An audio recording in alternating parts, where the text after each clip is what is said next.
Hi everyone, this is Mr. Volkowski. Thanks for looking at this video since you are absent today. A couple of things. So we're going to be looking at the Bill of Rights because this is a civil rights unit. So what I would do to actually challenge you is to take this Bill of Rights quiz and see if you can get the correct answers. You're going to need to be familiar with all of these, not only for this unit but also for the AP exam. So this will test you here. And you can even look at number 10, a fake bonus point, of course. How can you be tried for the same crime twice and it not qualify as double jeopardy? Think about that for a moment. And that would be dual sovereignty, because if it's the same crime, it's a federal crime and a state crime, you can be tried twice even though it's for the same crime. Typically it doesn't happen though. So we're going to look at a brief PowerPoint, and then I'm going to go over a case video project, and hopefully I'll make that a little bit clearer for what you have to do for that. So, civil liberties and public policy, big unit here. So civil liberties are legal constitutional protections against the government. They're very general. So for example, freedom of speech is a civil liberty. Now civil rights are when groups don't necessarily have access to that civil liberty. So they're fighting for that right. So take, for example, the civil liberty of being able to vote. No one can be restricted to vote based on religion, creed, race, ethnicity, so forth. That's a civil liberty. As a result, with civil rights, they're going to be fighting for that right to vote. So when a group is fighting for that liberty, that's when it becomes a civil right, if that makes sense. And then, of course, the Bill of Rights, first 10 amendments, everything from freedom of speech to being protected from cruel and unusual punishment, as you see here in front of you, the 10 amendments, which of course you are familiar with. The big point here of this unit, the Bill of Rights was essentially written to restrict the national government. And there are a number of different restrictions through the Bill of Rights.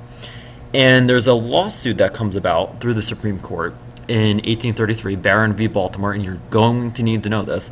What Barron v. Baltimore basically states is that the Bill of Rights only pertains to the national government, not the states, because it was assumed that the states would protect these rights. So in some cases, you would have some states allowing for the freedom of speech, maybe one might not. So if you're going to sue and saying, hey, this is the Bill of Rights, the Supreme Court says, well, no, if your state doesn't recognize this as a right, even though the national government does, the Bill of Rights isn't going to help you, because the Bill of Rights only pertains to the national government, not the states. So over time, we're going to eventually see these Bill of Rights be incorporated, as it's known. So when we talk about selective incorporation, this is the legal concept of the Supreme Court nationalizing the Bill of Rights, making most of its provisions applicable to the state. So what this means is, let's say in this case it's Gitlow v. New York. The court rules that the freedom of speech and press were fundamental rights and liberties.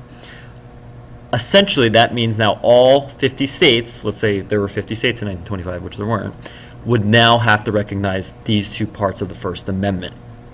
And what they really do is they rule on this based on the Due Process Clause, the idea that everyone is equally protected under the law through the 14th Amendment. So through the 14th Amendment, which is known as the Equality Amendment, this is the only place where equality is mentioned in the Constitution. This is how selective incorporation works. So it's right by right, civil liberty by civil liberty, that are over time, one by one, selectively incorporated. So when a right is selectively incorporated from the Bill of Rights, that means it has to pertain to all 50 states. So when freedom of speech was selectively incorporated, it now pertains to all 50 states, regardless of whether the states have it in their constitution. And you'll look over time, look at how many cases there have been of selective incorporation. The first one starting with Gitlow v. New York. And notice it's only one part of the First Amendment. Over time, the First Amendment is slowly, selectively incorporated through these Supreme Court cases. Now you won't need to know all of these court cases here, but you will need to know the ones that are bolded within this PowerPoint over time. And that's where we're going to end with the notes.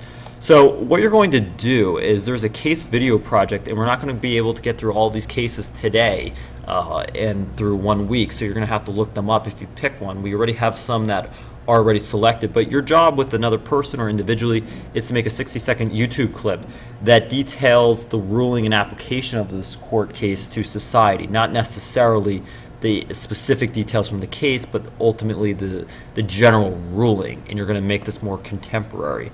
So you're going to work with somebody. We already have a number of them filled out. Some people still need partners, and you're going to have this done by Friday, March 25th, 2015, and you're going to post it on the Google Classroom message board. Please keep in mind for Thursday, you need to read and outline pages 97 through 120. It is imperative that you do the reading and the outlining and you're actively partaking in it. Otherwise, you're going to be at a major disadvantage. So we will be going through this quite rapidly, but of course we will be constantly reviewing and more familiar with the court cases. All right, if you have any questions, please email me at kpokowski@vtsc.com. All right, thank you.